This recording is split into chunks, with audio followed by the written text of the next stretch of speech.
भाग 35। Mister psycho का आज का ये एपिसोड, जिसका नाम है रिया की नई मुसीबत। रिया झाड़ियों के बीच गड्ढे में खड़ी थी। वो बूढ़ा आदमी भी रिया की मदद कर रहा था। उस शख्स को उलट पुलट कर उसे देखने में रिया ने पहले तो उस शख्स की सांसें चेक की। उसकी सांसें अब तक चल रही थी, लेकिन उसका चेहरा अब तक नहीं दिख पा रहा था, क्योंकि उसके चेहरे पर चोट लगी हुई थी, जिसकी वजह से उसके पूरे चेहरे पर खून लगकर सूख गया था और साथ ही गड्ढे की मिट्टी उसके चेहरे में अंदर तक चली गई थी। रिया ने आसपास पानी के लिए देखा, लेकिन वहां आसपास कहीं भी पानी मौजूद नहीं था। इसी वजह से रिया ने उस शख्स का चेहरा देखना जरूरी नहीं समझा, पर उसे एक बार जरूर लगा था कि वो किसी गलत आदमी की तो मदद नहीं कर रही।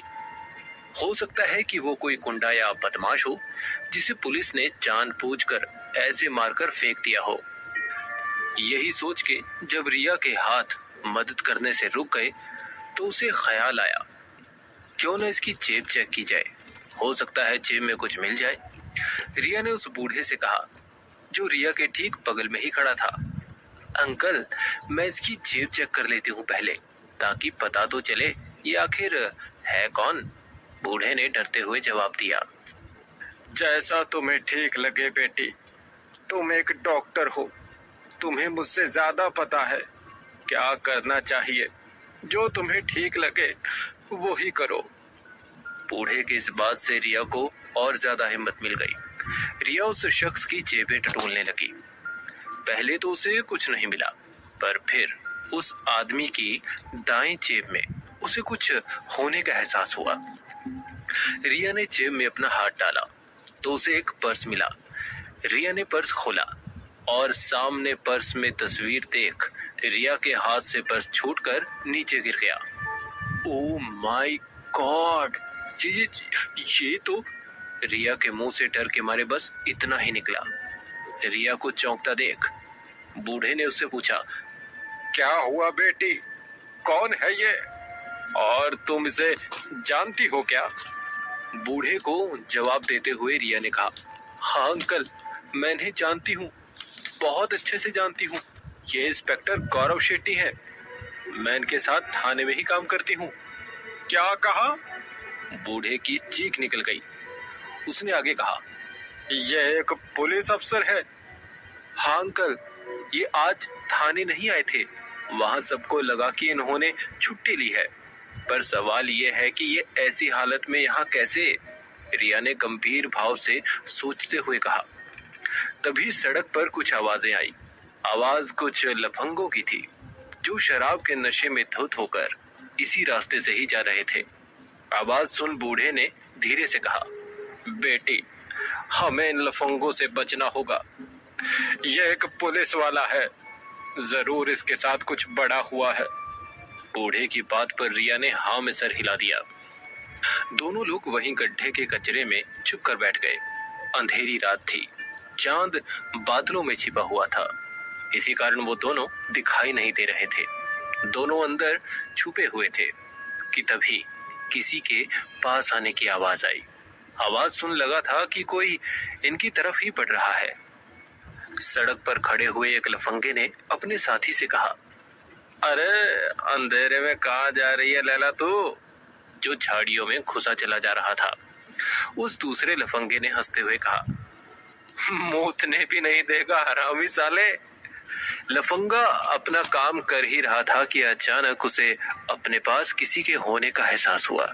उसने झट से चिल्लाकर कहा, भाई भाई इधर देख, कोई है, जल्दी आ। अब ये साला जब ज्यादा दारू पी लेता है ना, तो यही होता है, उनके एक साथी ने कहा। उनकी बात सुन बाकी दो लोग जोर जोर से हंसने लगे।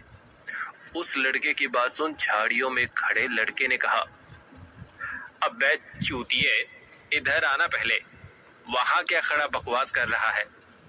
मैं कह रहा है ना यहाँ पर कोई है। उस लफंगे ने आगे कुछ कहा, तू खुद सोच, इस कचरे के ढेर में इतनी कमाल की सेंट की खुशबू कहां से आ रही है पता? चौथे ने उछलते हुए कहा, क्या बात कर रहा है बिड़ू? सेंट की खुशबू और वहां पर? हाँ बे, बड़े मस्त खुशबू है।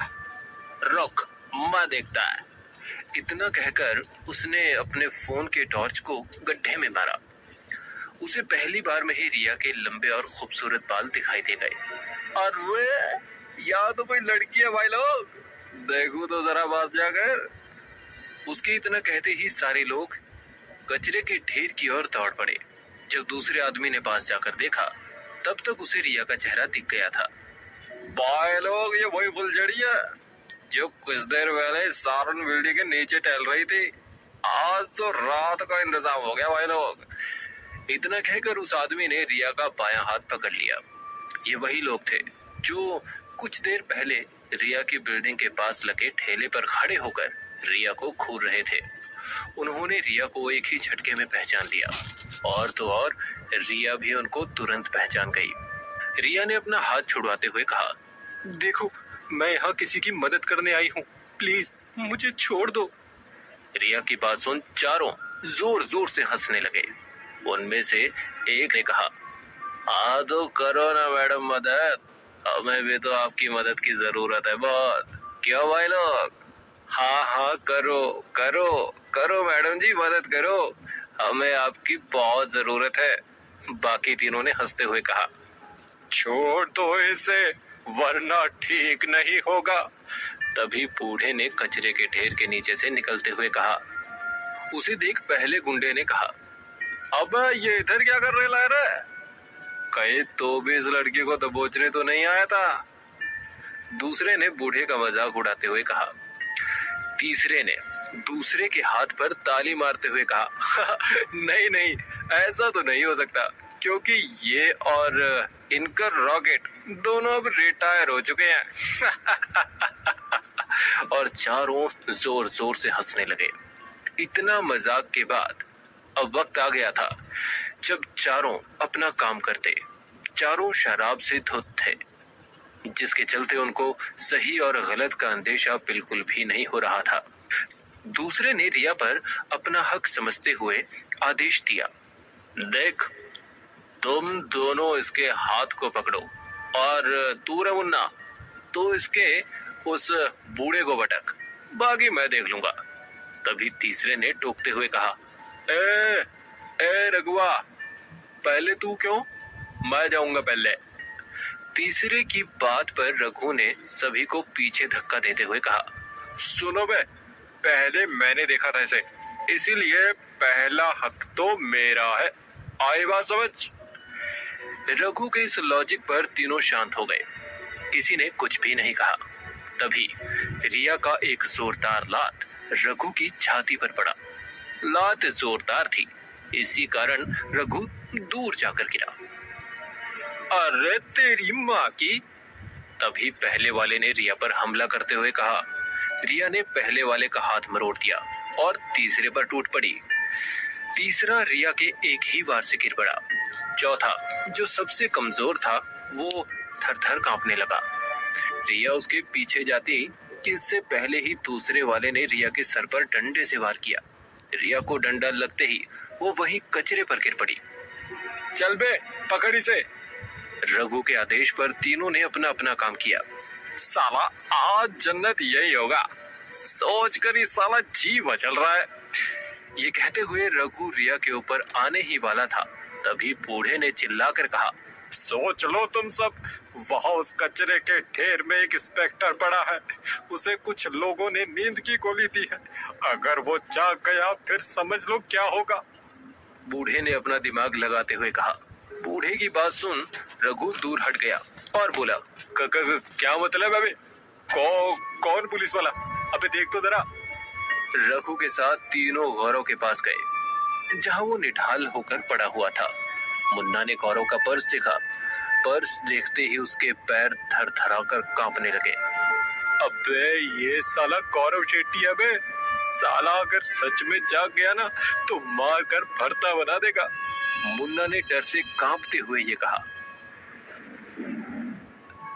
आगे क्या होने वाला है? आखिर गौरव शेट्टी को किसने मारा? क्या ये बदमाश रिया का पीछा छोड़ेंगे?